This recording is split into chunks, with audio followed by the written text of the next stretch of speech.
देखिए green TV YouTube पर भी, बस सब्सक्राइब करें और बेल आइकन दबाएं।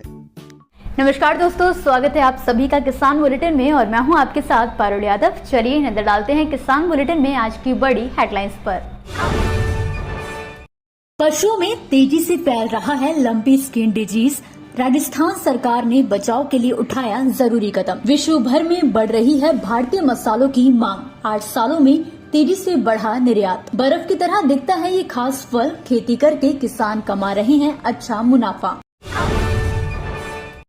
ग्रीन टीवी अपने प्यारे दर्शकों के लिए मना रहा है ग्रीन परिवार महीना, जिसमें ग्रीन टीवी से जुड़े दर्शकों को हर हफ्ते मौका दिया जा रहा है एक शानदार एंड्रॉइड मोबाइल फोन जीतने का। इसके लिए ग्रीन टीवी की वीडियोस को ज्यादा से ज्यादा शेयर और लाइक करने वाले किसानों और दर्शकों को सिर्फ अपने द्वारा शेयर और लाइक किए गए वीडियोस का स्क्रीनशॉट लेकर हमारे व्हाट्सएप नंबर पर भेजना है। हमारा व्हाट्सएप नंबर है 9540300003।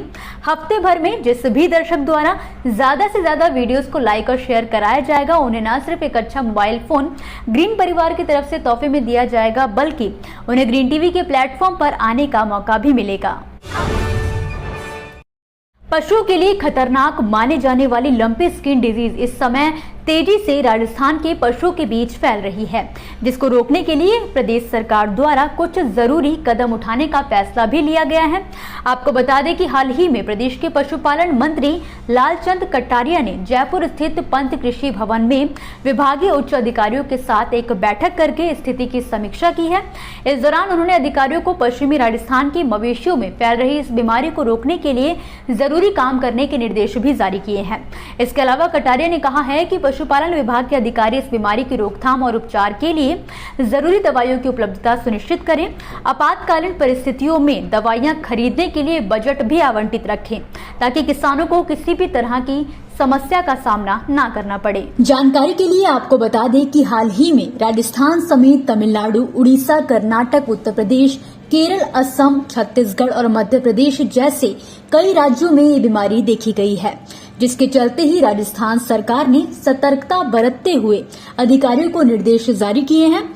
आपको बता दें कि लंपी स्किन डिजीज एक तरह का संक्रामक रोग है, जो एक पशु द्वारा अन्य पशु के संपर्क में आने से फैलता है। अभी तक इसके इलाज के लिए कोई टीका नहीं बनाया गया है, मगर फिलहाल पशु चिकित्सकों द्वारा लक्षण आधारित उपचार किया जा रहा है। इसके अलावा पशुपालकों को सलाह जारी कर कहा गया है कि अगर आपका कोई पशु संक्रमित है तो अपने अन्य स्वस्थ पशुओं को बीमारी से बचाने के लिए संक्रमित पशु को एकदम अलग बांधें और बुखार एवं गांठ आदि लक्षण दिखाई देने पर तुरंत पशु चिकित्सक से संपर्क कर इलाज कराएं।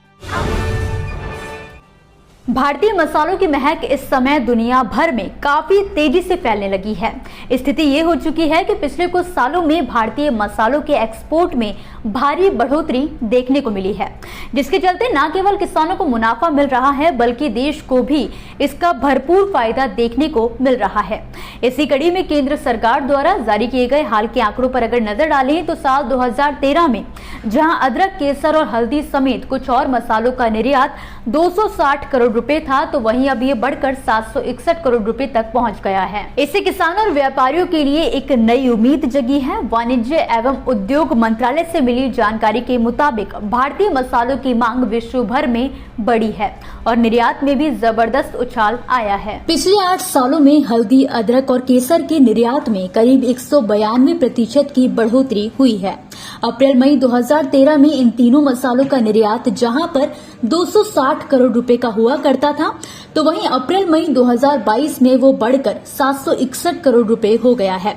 और इतना ही नहीं, मंत्रालय के आंकड़ों की माने तो भारत के कुल मसाला निर्यात में हल्दी की हिस्सेदारी मात्रा के आधार पर 11% और मूल्य के आधार पर 6% है। भारत से करीब 1,40,000 टन हल्दी का निर्यात हर साल होता है, जिसकी कीमत 1200 करोड़ रुपए से ज्यादा है। इससे न केवल हल्दी किसानों की आमदनी में बढ़ोतरी हुई है, बल्कि अन्य किसानों का रुझान भी हल्दी की तरफ काफी बड़ा है। खेती में ज्यादा से ज्यादा मुनाफा कमाने की होड़ में किसान ऐसी फसलों की तलाश करते हैं जिनको बेचकर बाजार में अधिक से अधिक कमाई की जा सके। साथ ही आजकल की अगर बात करें तो किसान पारंपरिक फसलों की खेती छोड़कर अलग अलग तरह की फसलों की खेती करने का मन बना रहे हैं। ऐसी ही एक फसल है ताड़गोला। ताड़गोला एक फल है जो न केवल औषधीय गुणों से भरपूर है बल्कि दिखने में ये बर्फ की तरह दिखाई देता है, जिसके चलते इसे आइस एप्पल के नाम से भी जाना जाता है। खास बात तो ये है कि इसकी खेती किसी भी तरह की मिट्टी में की जा सकती है। हालांकि अच्छी पैदावार के लिए सूखी, गहरी, दोमट और कार्बनिक पदार्थों से भरपूर जलोढ़ मिट्टी अधिक उपयुक्त मानी जाती है। इसका पौधा 33 से 35 डिग्री सेल्सियस में अच्छी तरह से विकास करता है। इस दौरान उसे अच्छी बारिश की जरूरत पड़ती है, इसलिए जुलाई अगस्त के महीने को इस पेड़ की खेती का सबसे सही समय माना जाता है। अब बात आती है कि इस समय इसकी खेती कौन कौन से राज्यों में की जा रही है।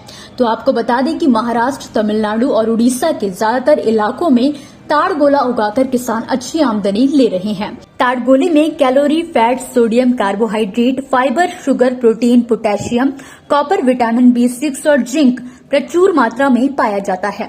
इसके अलावा विशेषज्ञों के मुताबिक किसान ताड़गोला की खेती कर बम्पर मुनाफा कमा सकते हैं और यही वजह है कि सरकार द्वारा भी किसानों को इसकी खेती के लिए प्रोत्साहित किया जा रहा है।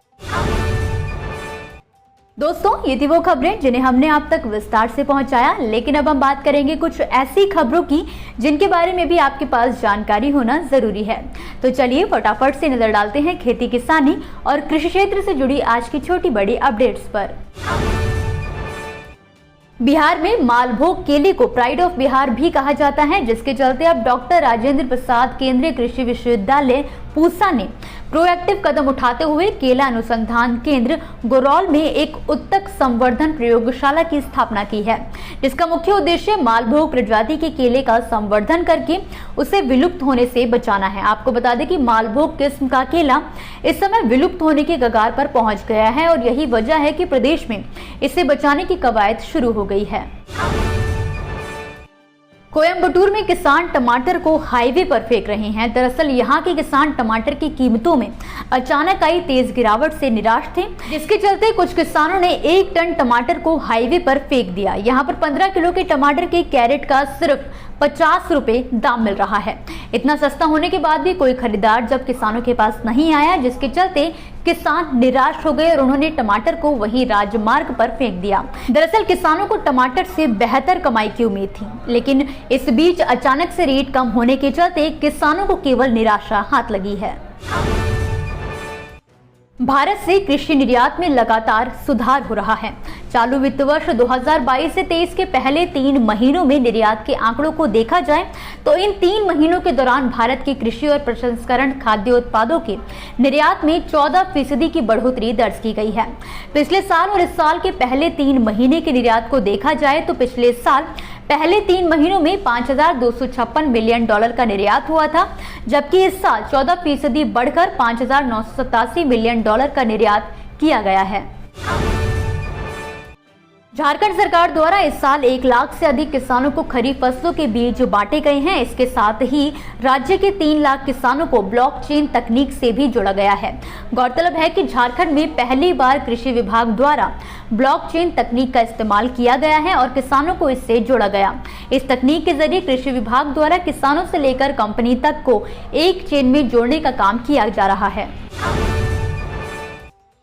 किसान आंदोलन करने वाले किसान नेताओं द्वारा एमएसपी की कानूनी गारंटी देने की मांग की जा रही है, जबकि केंद्र सरकार ने इससे साफ इनकार कर दिया है। केंद्र ने कहा है कि कमेटी का गठन एमएसपी मिलने की व्यवस्था को और ज्यादा प्रभावी और पारदर्शी बनाने का सुझाव देने के लिए किया गया है, न कि गारंटी देने के लिए। कमेटी गठन के नोटिफिकेशन में गारंटी जैसी कोई बात नहीं लिखी गई है। उधर सरकार के इस रुख के बाद संयुक्त किसान मोर्चा ने आंदोलन करने की रणनीति बनाना भी शुरू कर दिया है। इसी के साथ आज के किसान बुलेटिन की बड़ी खबरों में फिलहाल के लिए बस इतना ही। आप मुझे दीजिए इजाजत और देखते रहिए ग्रीन टीवी। नमस्कार। देखिए ग्रीन टीवी YouTube पर भी, बस सब्सक्राइब करें और बेल आइकन दबाएं।